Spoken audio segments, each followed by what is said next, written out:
Dobrý deň, vážení televízni diváci RTVS. Práve sa nachádzame pred budovou Mestskej polície Bratislava, kde sa mala odohrávať schôdzka okolo situácie v Mestskej polícii.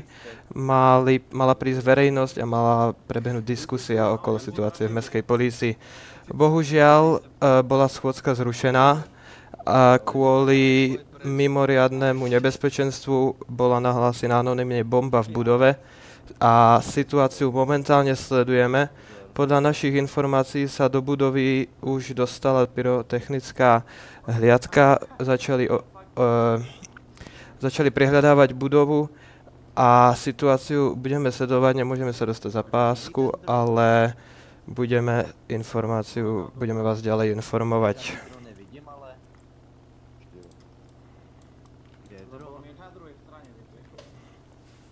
Tak. Môžeme si všimnúť, že pred budovou je zaparkovaných dosť policajných aut, jak krajského riaditeľstva policajného zboru, tak mestskej polície a ďalej žiadne ďalšie informácie v tejto chvíli nemáme, ale keď ich dostaneme, tak sa vám samozrejme ozveme.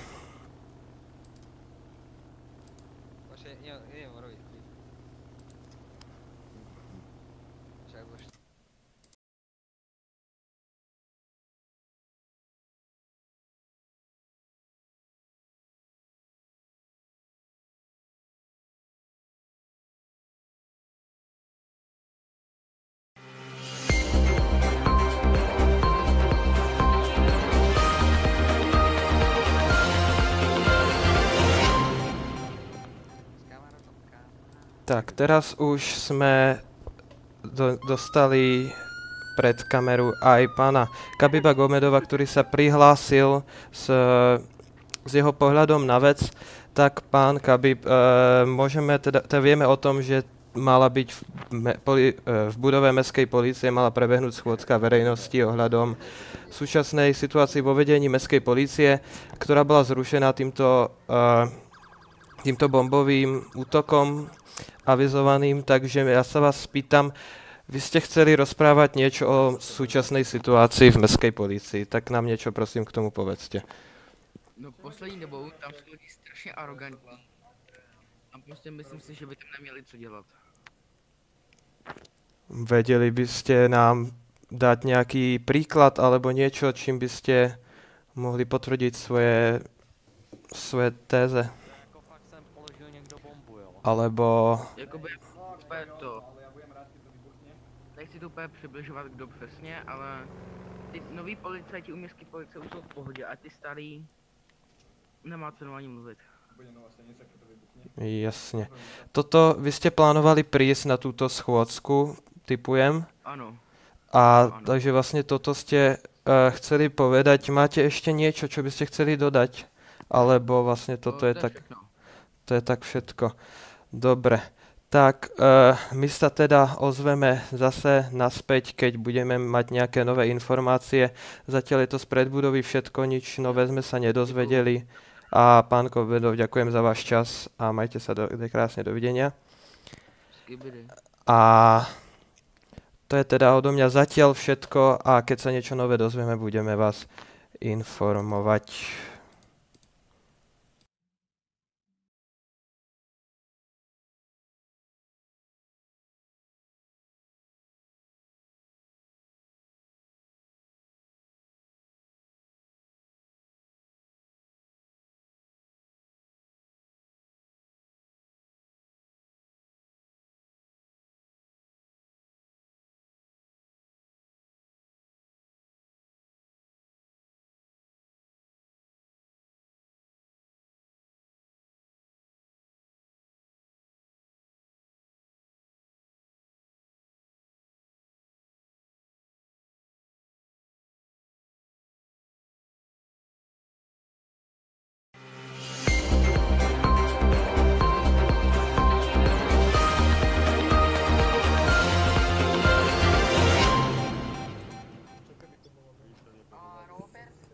Tak teraz sa pred budovu dostal dostal pyrotechnik znútra budovy.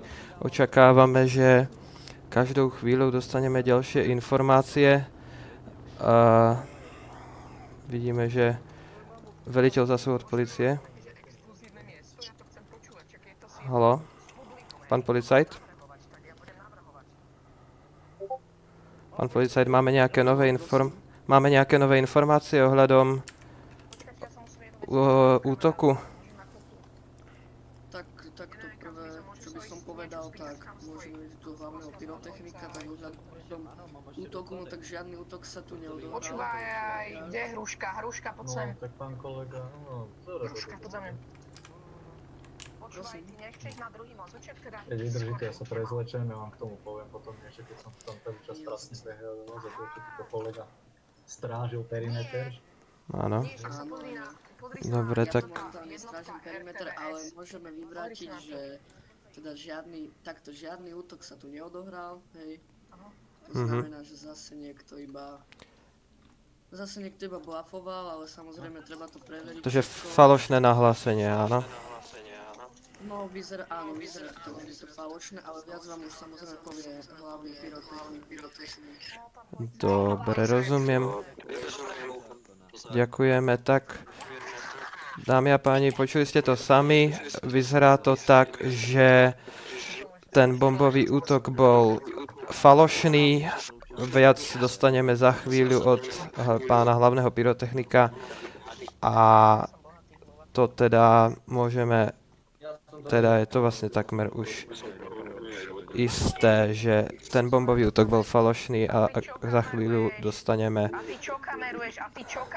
Pane, prosím. A ty čo ma kameruješ? On ma kameruje.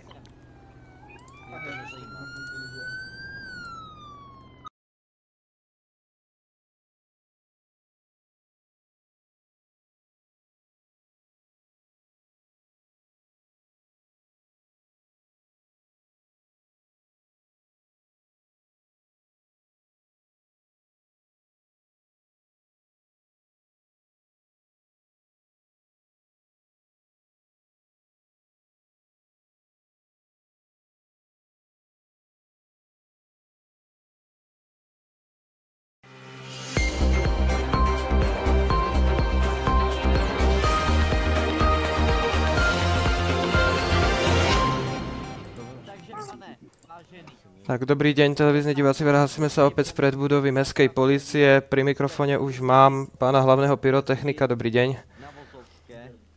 No dobre. Tak, počuli sme teda už z neoficiálnych zdrojov, vlastne môžu byť aj oficiálne, ale že bombový útok bol falošný, tak poprosíme, čo nám k tomu viete povedať ešte vy. Vzhľadom na prebiehajúce úkony sme teda preverili hlásenie o umiestnení bomby v budove mestskej Opustite, prosím, polície. kameru. Toto Ďakujem. hlásenie bolo teda falošné, takže bomba v budove mestskej polície a blízkom okolí sa našla. Bomba sa teda nenašla, výkon bol teda už ukončený, budova mestskej polície je už opäť prístupná, ak sa nemýlim. A perimeter je teda otvorený a vzhľadom k tomu, že tento bombový útok prerušil, respektíve znemožnil uskutočnenie schôdzky verejnosti s mestskou políciou. Páne, prosím, opustite priestor. Ďakujem. Tak vzhľadom k tomu, že tento útok prerušil plánovanú schôdzku, plánuje sa nejak táto schôdzka nahradiť? Vieme niečo o tejto schôdzke plánovanej? Nedisponujem takýmito informáciami v momentálnej chvíli. V momentálnej chvíli... Pane, prosím, opustite. Ďakujem pekne. Takže informácia zatiaľ o schôdzke není. Budeme... Choďte.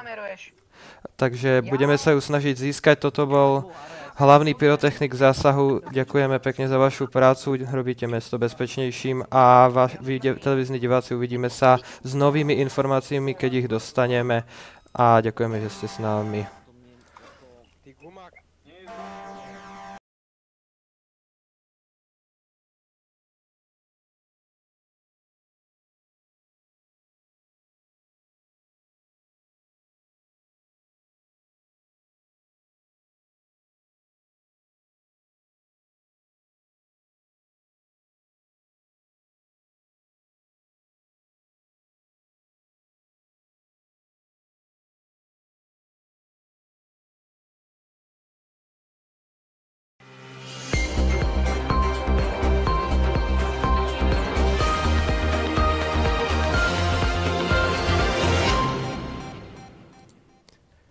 predbudovy mestskej polície sme sa presunuli do našeho štúdia v meste a do štúdia prijal pozvanie aj pán Kakáč, ktorý sa chce vyjadriť k situácii ohľadom mestskej polície. Dobrý deň. Dobrý večer a ďakujem za pozvání. Pane, vy ste teda chceli sa vyjadriť k situácii mestskej polícii. Plánovali ste prísť na dnešnú schôdzku a aké pripomienky ste mali pripravené na dnešnú schôdzku? Tak těch připomínek je docela, nebo není úplně jich málo. Především ten problém už jako nelze přehlížet, co se tady děje. A vlastně já sám jsem měl možnost opakovaně jako sledovat práci městské policie, ať už to v terénu, a zároveň se na nás i na běžný řadový příslušníky obrací lidi a ptají se nás, jako co se děje, proč takhle kdo jedná a takhle. A opakuje se furt jedná o to samý, a to je prostě nespokojenost. Jo? Policie, nebo ta městská policie je podle občanů jako neefektivní, slabá a absolutně bez respektu.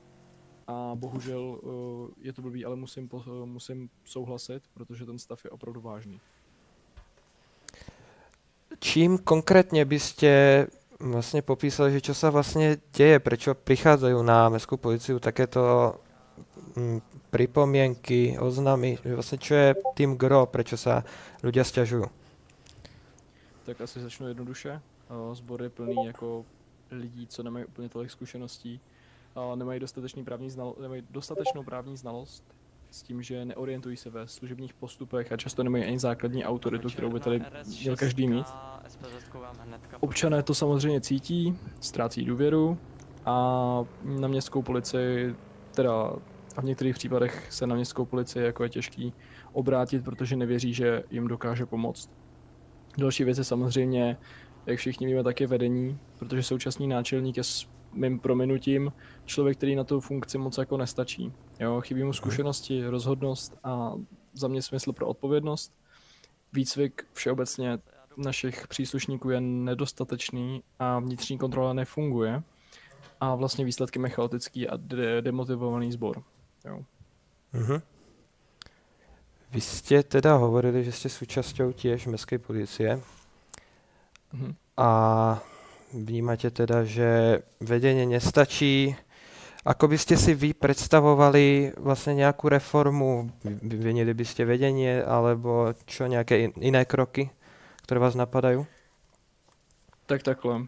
To, co tady říkám, tak kritika sama o sobě jako něčemu nepomůže. Jo, a když to řeknu takhle, tak já jsem připravený zapojit se a nabídnout třeba své zkušenosti, který jsem nabyl, ať už působením kdekoliv jinde, případně mojí školou nebo mým vystudovaným oborem, kde jsem se všude naučil vlastně všeobecně disciplíně, systému a důslednosti, co a mám dělat. Chci pomoct městské policii znovu vybudovat důvěru, vnést do ní řád a především jasný vedení, který tady je hodně potřebný. Samozřejmě víme všichni, jak to tady je, víme, jak to tady vypadá a bejt mnou, tak se tohle neděje, protože takové věci, co by se tady dali dělat pro občany, ať už nějaký různý akce, pořádný městskou policií, nějaký preventivní činnosti. Zlepšil bych určitě kvalitu náborů, protože to, co se děje, je úplně jako je trošku nepřípustný. A vlastně nejde mi o moc ani, nebo jak to říct, nejde mi o moc, ale vlastně jde mi o změnu, protože pokud město chce, aby městská policie fungovala jako profesionální složka, tak prostě potřebuje nový impuls a já ten impuls můžu nabídnout.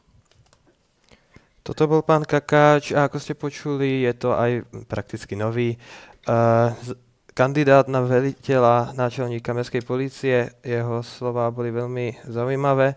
A práve sme dostali informáciu, že schôdzka verejnosti s mestskou políciou a magistrátom hlavného mesta Bratislavy je presunutá na 8 hodín miestneho času 20:00, takže vyzerá to, že ešte dnes sa bude rokovať, takže ozveme sa vám asi znova z toho miesta a zatiaľ dovidenia.